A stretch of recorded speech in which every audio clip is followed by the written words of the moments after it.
Baik, kali ini kita akan membuat bangunan pada saluran irigasi kita. Ini ketarik jauh ya, ini juga perumpamaan saja ketika kita melakukan survei, itu dia akan membuat saluran panjang seperti ini apabila tidak dilakukan stop. Nih, fungsinya di bawah ini yang terlihat di bawah yang ada tanda play dan stop ini fungsinya untuk menghentikan pergerakan kita. Semisal kita di tengah perjalanan tiba-tiba hujan. Nah, kemudian nanti kita bisa stop terlebih dahulu agar tidak merecord data perjalanan kita berteduh ataupun kita pulang terlebih dahulu. Jadinya kita bisa pause. Kemudian besoknya atau ketika sudah reda atau mau melanjutkan pekerjaan, kita bisa berada di posisi yang sama lagi ketika kita lakukan berhenti atau melakukan pause. Kemudian baru kita play kembali untuk melanjutkan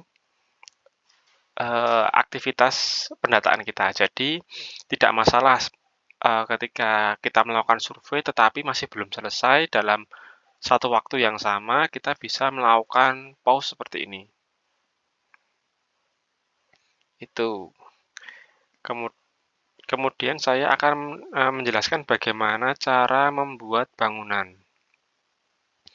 Cara membuat bangunan itu dengan pada kanan bawah itu ada tadinya sini bangunan untuk membuat bangunan utama, sekarang sudah berganti menjadi bangunan pelengkap.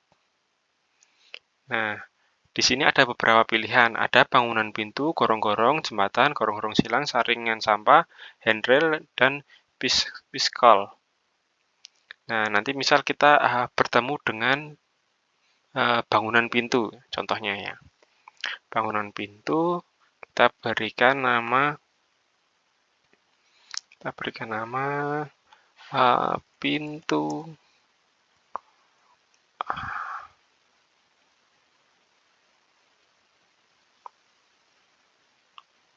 pintu 1. Kemudian untuk nomenklatur kita biasanya B itu untuk identifikasi bangunan. Jadi kita kasih keterangan B bangunan. Kemudian sungai, kemarin namanya apa ya? Sebentar.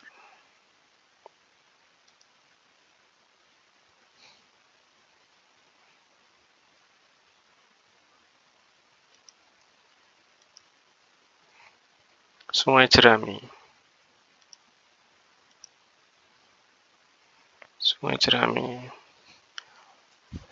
SJ 1A. Kita ambilkan dokumentasi.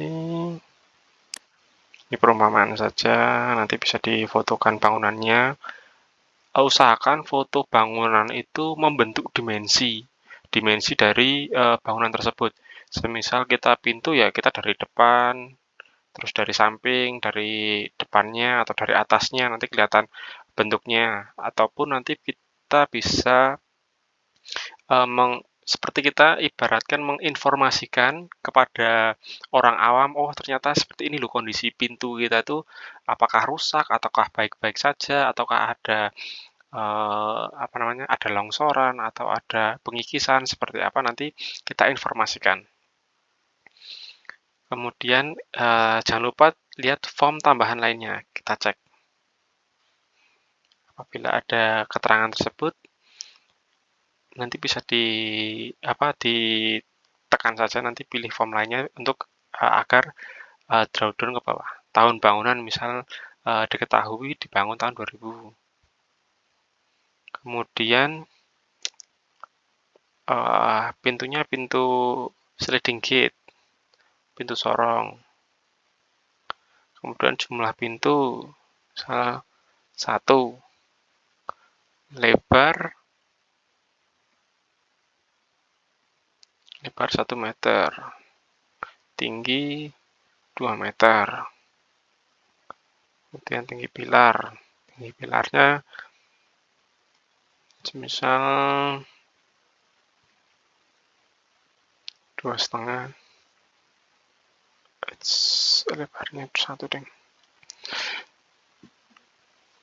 Lebar 1, tinggi 2,5. 2,5. Pasangan batu, bahan pintu besi. Contoh saja, nanti disesuaikan dengan kondisi di lapangannya, bangunan pintunya seperti apa. Nah, ini mungkin ada beberapa yang akan menanyakan, nomenklaturnya kok bisa 1A, gimana? Itu nanti karena dia di saluran pertama kita, dia bangunan pertama. Jadi kita berikan 1A. Seperti itu. Jadinya nanti kalau bangunan berikutnya 1B. Berikutnya lagi 1C, 1D, dan seterusnya. Terus, kapan kita memberikan 2A, 3A, dan seterusnya di mana? Nah, itu nanti pada saluran berikutnya atau segmen saluran yang ini sudah kita akhiri, kemudian kita buat saluran baru lagi di sebelahnya. Nanti kita berikan kode itu BSJ titik 2A, 2B, 2C, dan seterusnya. Nanti jadinya akan tersistematis. Cara bacanya, ini bangunan sungai apa tadi?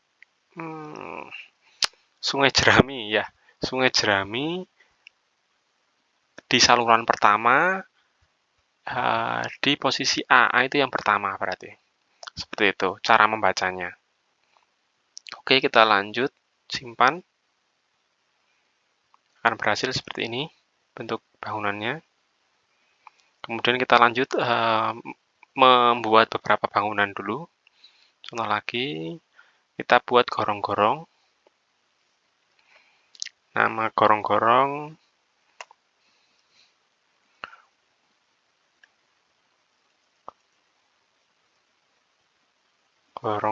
ini saja nggak apa-apa.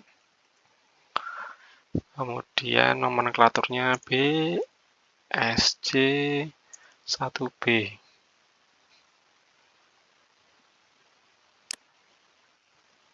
Tampilkan dokumentasi. Ini tidak ada isian form lainnya, jadi tidak masalah, langsung simpan saja. Kita bikin lagi jembatan.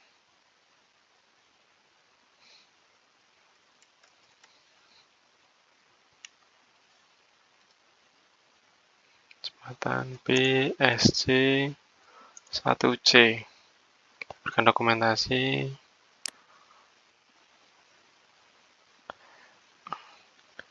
Nah, ini nanti akan ada pertanyaan, kenapa tadi pintunya saya kasih kode 1 di di bagian nama pintu yang sebelah sini. Tadi sempat saya kasih nomor 1, itu fungsinya supaya kita tahu ini pintu keberapa di saluran ini. Kalau sedangkan jembatan dan gorong-gorong boleh diberikan seperti itu juga, tetapi lebih sering kita fungsikan atau yang sering untuk para OP berkomunikasi pintu keberapa itu biar lebih saling paham seperti itu. Kemudian kita simpan. Ini sudah kita membuat cara membuat bangunannya. Nah, prosesnya sudah selesai. Kemudian seharusnya ini kita, kalau ini back bisa simpan dan lanjutkan nanti. Seharusnya kalau dulu muncul di sini salurannya, bisa kita langsung melakukan IKSI. Akan tetapi sampai sekarang epaksi yang baru ini dia tidak bisa. Nanti saya akan jelaskan bagaimana agar tidak 2 kali kerja dalam melakukan tracking survei di irigasi. Nanti ya di video selanjutnya akan saya berikan tutorial caranya. Mungkin itu saja untuk pembuatan bangunan di saluran irigasi.